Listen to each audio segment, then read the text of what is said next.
नमस्कार, इन खबर में आपका स्वागत है।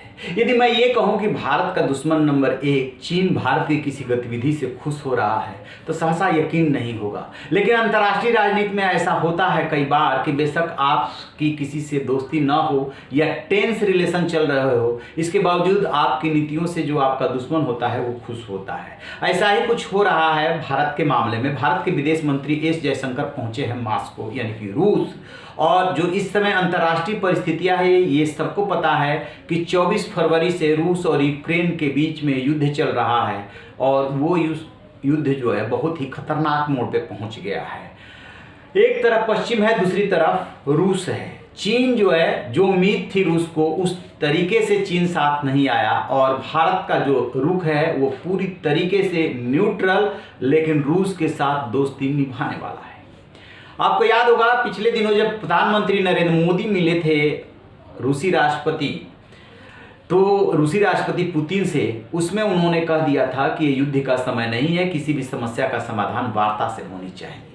वो पूरी दुनिया में वो बहुत ही वायरल हुआ था जब पीएम मोदी पुतिन से मुलाकात कर रहे थे और बात कर रहे थे। वेस्ट ने इस बयान को बहुत सराहा था। अब इसी दौरान जो है एस जयशंकर जब पश्चिम यानी कि अमेरिका गए, संयुक्त राष्ट्र संघ में गए, तब जिस तरीके से अमेरिका ने पाकिस्तान को आर्थिक मदद का ऐलान किया F-16 के नाम पे, मेंटेनेंस के नाम पे, तो अमेरिका की धरती पे खड़े होकर के एस जयशंकर ने इसे गलत बताया था और अमेरिका की नीतियों की आलोचना की थी। उसकी भी पूरी दुनिया में चर्चा हुई। और जब एस जयशंकर मॉस्को में पहुंच करके ये कह रहे हैं कि भारत कोई भी डिसीजन अपने राष्ट्रीय हितों को लेकर के लेगा और रूस से तेल खरीदता रहेगा, तब अब चीन में हलचल बढ़ गई। और जो मुलाकात हुई है वो मुलाकात हुई है रूसी विदेश मंत्री सर्गेई लाव्रोव से, और उस मुलाकात के दौरान अंतर्राष्ट्रीय परिस्थितियों पे बात हुई, रूस और भारत के रिश्ते और दोस्ती पे भी बात हुई। और वहाँ पे भी उन्होंने ये बात बोली है कि युद्ध समस्या का समाधान नहीं है, युद्ध का समय नहीं है। यानी कि उस स्टैंड पे भी कायम है भारत, और इस स्टैंड पे भी कायम है कि भारत जो है रूस से तेल खरीदता रहेगा। अब ये चीन को अच्छा लग रहा है। जानते हैं क्यों? क्योंकि भारत स्वतंत्र विदेश नीति अपना रहा है, वेस्ट के दबाव में नहीं आ रहा है। लिहाजा ग्लोबल टाइम्स के एक पत्रकार हैं हु सीजी, उन्होंने जो है ट्वीट किया कि यदि इसी तरीके से भारत स्वतंत्र विदेश नीति अपनाता रहा तो अमेरिका को छोड़ करके बाकी वेस्ट के जितने भी कंट्री है उससे आगे निकल जाएगा। चीन को ये बात क्यों अच्छी लग रही है?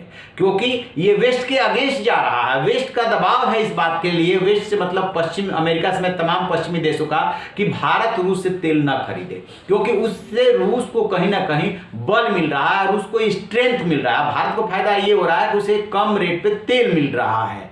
तो इसकी चीन तारीफ कर रहा है। उन्होंने ट्वीट किया।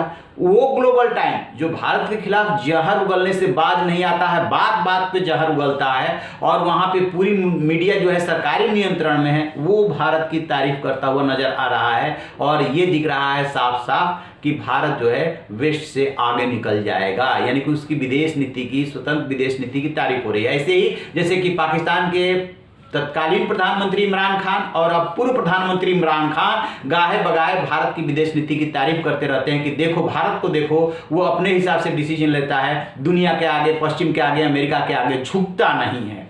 आपको एक बात बता दें कि विश्व के नेताओं ने भी, प्रधानमंत्री नरेंद्र मोदी ने भी ये बात क्लियर कट कई बार कही है कि पोस्ट कोरोना पीरियड, यानी कोरोना के बाद जो वर्ल्ड ऑर्डर बन रहा है वो एकदम अलग बनेगा, दुनिया अलग स्थिति में नजर आएगी। आज ही एक एजेंसी की रिपोर्ट आई है, उस एजेंसी की रिपोर्ट में साफ साफ कहा गया है कि 2027 तक भारत दुनिया की तीसरी अर्थव्यवस्था बन जाएगा।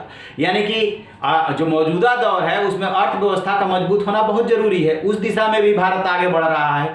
स्वतंत्र विदेश नीति और रक्षा के मामले में आत्मनिर्भर के रास्ते पे चल रहा है, ये भी बहुत ज्यादा मायने रख रहा है। और ये जो आप कह सकते हैं दशक है, या अगले जो दशक हैं, 2 दशक, वो भारत के नाम होने वाले हैं। और भारत जिस नीति का अनुसरण कर रहा है वो नीति बेशक पश्चिम को चुभे, लेकिन दुनिया में अपनी उपस्थिति दर्ज करा रहा है कि किसी के पिछलग्गू बन करके नहीं चलेंगे। वैसे भी भारत की नीति रही है कि राष्ट्र हित में भारत की जो भी नीति हो, विदेश नीति हो, राष्ट्र हित में होनी चाहिए, उसी को अपना रहा है। बेशक चाइना को कभी अच्छा लगता है, कभी खराब लगता है। जब चाइना के सामने तन के खड़ा हुआ था तो उसे खराब लगा था, लेकिन अब जब वेस्ट के विपरीत जाके भारत स्टैंड ले रहा है तो चीन को अच्छा लग रहा है। रही ना बेखबर, देखते रहिए इन खबर। Thank you.